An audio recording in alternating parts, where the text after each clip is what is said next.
Doctor Babasaheb Ambedkar 14 April the grand celebration of India. अरे कशाच्या celebration DJ लावताना हंगामे करतात, त्यापेक्षा बाबासाहेबांची पुस्तके वाचली पाहिजे.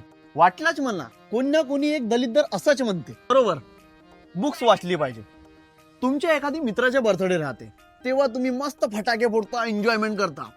तर आम्ही त्या व्यक्तींच्या बर्थडे कसं सेलिब्रेशन करू ज्यांनी आम्हाला जगणं शिकवलं. जेव्हा आम्हाला तलावामधून पाणी प्यायचा अधिकार नव्हता, कोणत्याही वस्तूला हात लावायचा अधिकार नव्हता, तेव्हा अचानक एक महान मानव आमच्या जीवनामध्ये येते आणि ते आम्हाला सर्व अधिकार, सर्व हक्क प्राप्त करून देते. विचार कर, ज्यांना कलम पकडायचा सुद्धा अधिकार नव्हता ते आज अधिकारी होऊन बसले आहे. कोणामुळे? डॉक्टर बाबासाहेब आंबेडकरमुळे.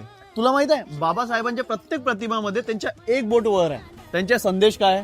भारतामध्ये न्याय, शिक्षा, समानता हे अधिकार सर्वांना आहे. आणि दुसरा संदेश, तुम्ही या भारतामध्ये कितीही मोठे झाले तरी या कानून आणि संविधानच्या नेहमी पालन करावं लागेल. पण हे सगळं कोणामुळे?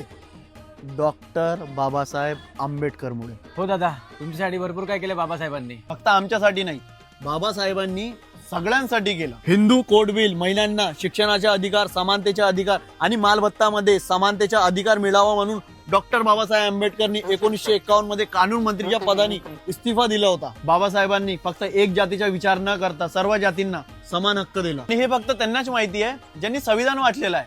व्हॉट्सअप युनिव्हर्सिटीच्या ज्ञान देणाऱ्याला नाही.